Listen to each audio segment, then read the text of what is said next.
YouTube, welcome back to the channel. In today's video, I'm going to be breaking down the simplest haircutting system, and these steps are incredibly easy to follow, guys. I use this on curly hair, wavy hair, thick hair, thin hair, straight.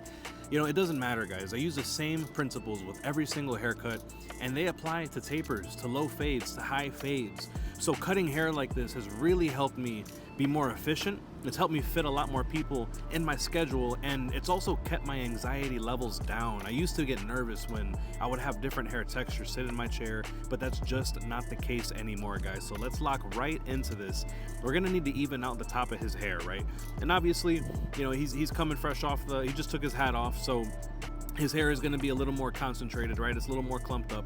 So comb it through before you run your 1.5 guard going through. I'm going to be doing this 1.5 with the guard closed, and we're going to be trimming it down with the grain. Now, this of course is going to be part of your consultation. Your client may want a longer length, you know, like let's say a 2 or a 3 if they have really strong waves that you're trying to maintain, or they may even want to go lower, down to a 1. Make sure that you do proper consultation. But in this case, we agreed that he wanted his hair short and tight, but he still wanted it to be to have like a little bit of thickness, a little bit of darkness to it. So the 1.5 actually is the perfect fit for him, and we're just going to make sure to always cut this down with the grain. Now this means that if the hair is growing forward, like the natural growth pattern goes forward, we cut forward. If it goes off to the left, we shoot it off to the left, and just like if it were to go off to the right. So let's go all the way through here with this 1.5. Make sure that's nice and even. And here's the first step when it comes to this fading system, guys. This universal, easy to follow fading system, I always start my bald fades with the clipper all the way closed. I know a lot of times, guys, in the past, YouTubers have told you to do the fade with the clipper, with the trimmer, right? Put a real nice, precise, very sharp bald line all the way around for the sake of precision. But the truth is, guys, that if you put it in with the trimmer, like it's true, you do get a nice precise line, but it does make it more difficult to remove at the very end of the haircut. And that's something that would slow me down so much. I would put so much emphasis on a nice, precise, very sharp line all the way around.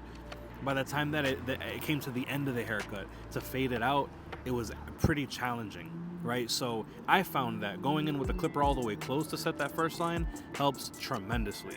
And it's the same reason, that same logic is why I put my secondary guideline in with this half guard all the way closed. And I want this line to be completely parallel to the initial line that I put in, right? So if my first line was with the clipper all the way closed, all the way around the head, like this, like a good mid-high fade, I'm going to be doing it parallel with the half guard all the way closed. And the reason, like I said, this is a universal haircutting system. So if you were to do a low fade or a mid fade, then these lines literally would just be in a different shape, but the lines are still going to blend together in the same exact method.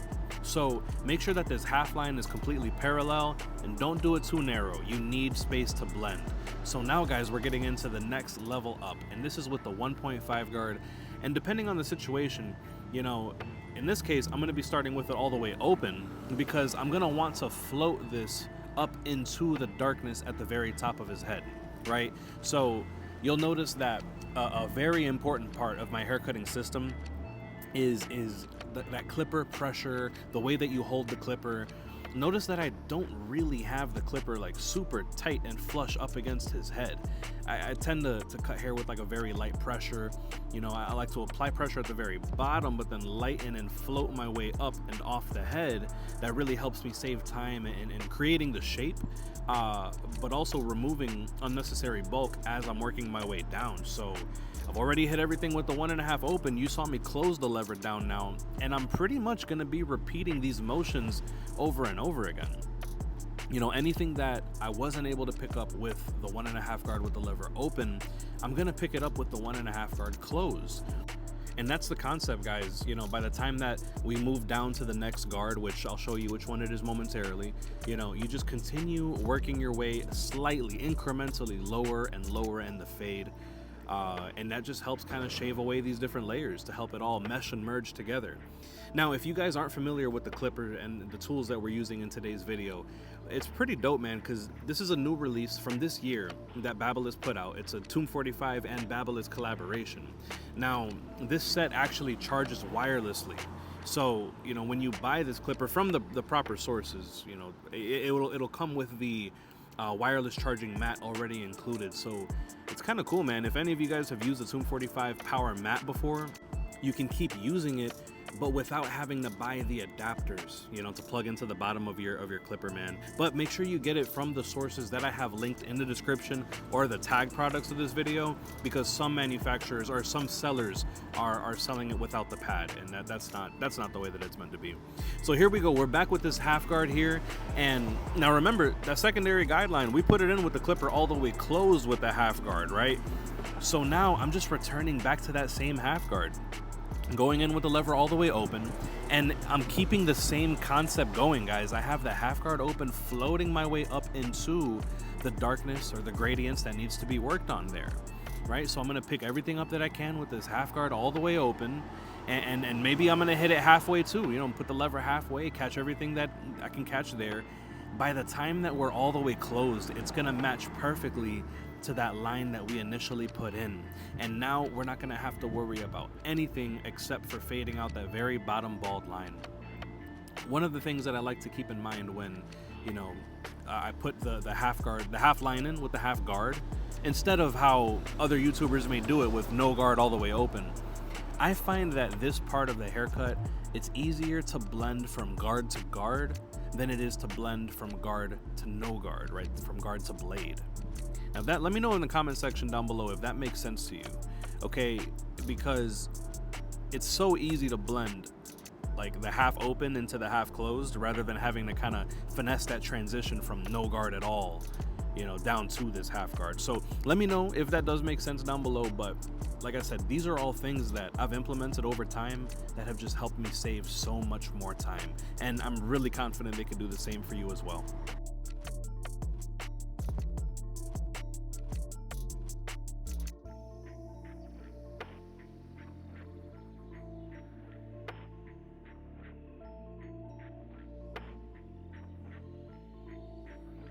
So now, guys, you can see how easy this process can be. Okay, so with the clipper all the way closed, now we are gonna match, right? We're gonna match that clipper closed line that we did at the very bottom, and we're gonna break through that line. And now we're gonna float our way up into the rest of the fade.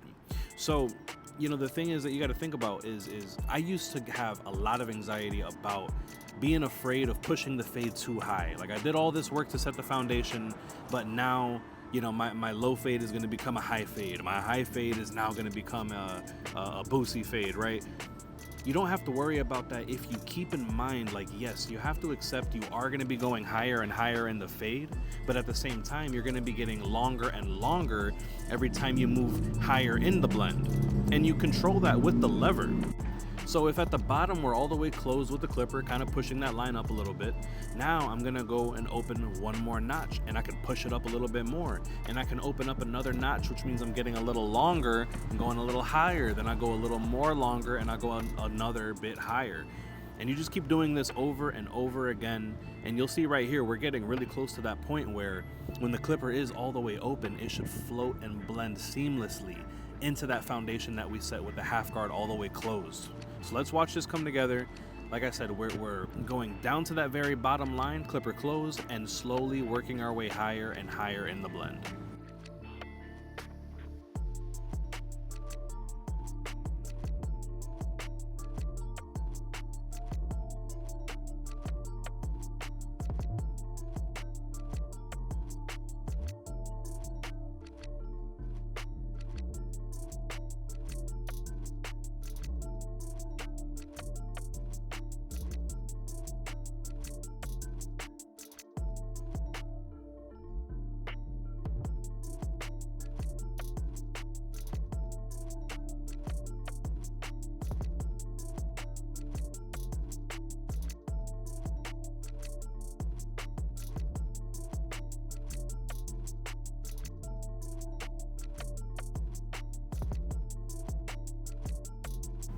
So how cool is that, man? That really blended together and just came together pretty seamlessly. That's why I do the things that I do, like, for a reason, man. Like, You know, every move I make is to set me up for success in the next one, right? And that includes this step right here. I like to float over the hairline. Now, you can notice he has light corners, right? Like the right corner and the left corner. So what I like to do is go ahead and open up the lever and start to kind of float my way down over the hairline. If I could just kind of make the hair lay down a little more uniformly all the way across, the trimmer is going to punch even better by the time that I go in there for this. So look, well, let's remove the excess and break down how we do this lineup. So the best way to go ahead with this lineup, guys, is I'm going to start right here in the very middle. Okay, the best way, instead of trying to take this hairline and go all the way from the left and go all the way to the right, I find it easier to break it up into 2 smaller jobs. So you're going to see me here start in the middle, right? I want to define where essentially like the base, the foundation of this hairline. And from there, guys, what we can do is go ahead and pick your side. Pick the side that you want to work on from there forward. So you can see here, I'm going to go ahead and start leaning onto this left side. And so now I can just work on a half a head at a time. Make sure that it's looking good. Make sure that it's looking sharp and balanced. That way now I could step back and analyze this. Hey, how's that looking? And now I can go ahead and return to the opposite side, right? So it's easier for me. It's less anxiety inducing for me to just take care of one half at a time and slowly balance the 2 sides instead of go all the way from the left and go all the way to the right. It just flows a lot smoother for me. So let me know down below if you agree, if this is how you also line up, or do you have a better method? Let me know in the comment section down below, because I'm always open to learning too. But this is definitely the easiest way for me to approach this. And what's even cooler about the system and the way that we cut is, you know, now that I have the trimmers in my hand, I can go ahead and get this lineup as sharp as I want. I also at the same time can go ahead and start removing the bulk at the very bottom. So you can see here, look, I'm gonna go ahead and just start removing that. Now, he doesn't get the shaver on the side of his head, right? He's gonna break out if I pull a foil shaver out on him. So that's why I make sure to kind of flip that trimmer upside down to get him extra tight on the skin fade, like as tight as I can get without him getting ingrown hairs and his skin reacting that way. But yeah, we're just gonna do that all the way around, guys. I'm gonna go ahead and bald him out. This is why cutting hair the way that we do is so important, man, because starting with the clipper all the way closed, that's how I got my fade started. When you go in with the trimmer to remove whatever bulk is left, you could see, man, it literally floats up into that clipper closed length, man, so seamlessly. You know, like I said, that whole bald line area, that used to be something that really slowed me down. It just really would mess me up, man, how, you know, I would always end up pushing the fade too high, and then at the same time it would make me run behind on my appointments, and it just made barbering miserable, not having a set plan on how to do these haircuts, man. But so that's just what I try to share with you guys. And now you guys can see the hairline is looking sharp and the fade is looking blurry, and we're good. The majority of your clientele is going to be fine with this, guys, but my client also likes to have that extra sharp enhanced look. Now here's the thing, the way that I look at the enhancements is the razor sharp line is not going to last forever, right? The stubbles that you take away with the razor, they are going to grow back, and it doesn't take too long, right? It only takes a couple days. The same applies with the enhancements, guys. You can apply some enhancements if your client wants to have an extra sharp, an extra dark lineup, you know, maybe a younger lineup. Like obviously you could see, you know, his corners were light, so he knows that I know how to apply enhancements and how to make it look as natural as possible, and that's what we do. Obviously they don't last forever. He understands that, I understand that, but neither does a fade, neither does a lineup, the razor sharp line. All of that eventually fades away. So I'm gonna have links for all this whole entire enhancement system set up. If any of you guys have had allergic reactions or seen clients that have had allergic reactions to enhancements before, this is gonna be the product for you, specifically the one that I have tagged in the comment section down below.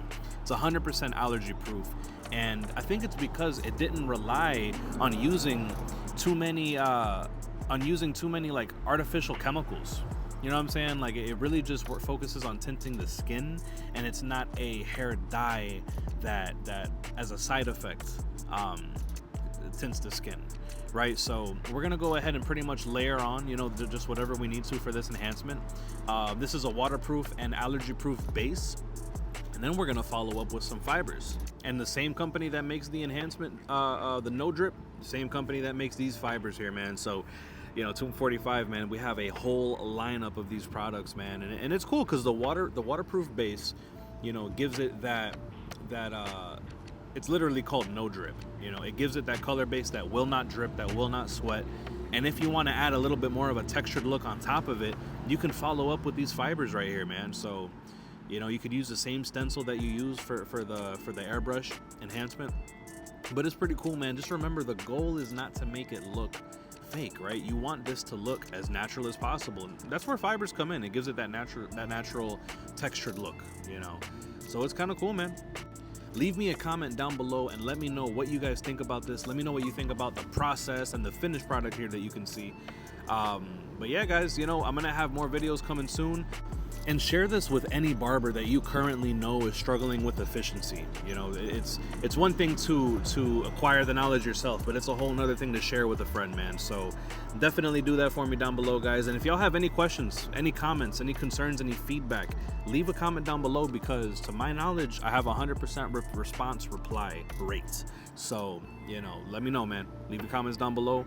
I'll chat with you guys soon. And if you guys are already happy with your haircutting skills, but now you need to know how to scale it, hit me up in the mentorship too, guys. That's one of the description links that I'm gonna have down below, is if you guys need the business tactics on how to grow your income to and through six figures, making well past $100,000 as a barber, you know, and what do you do with it from there? How do you get into real estate? How do you open your barbershop? That's what I coach you guys for.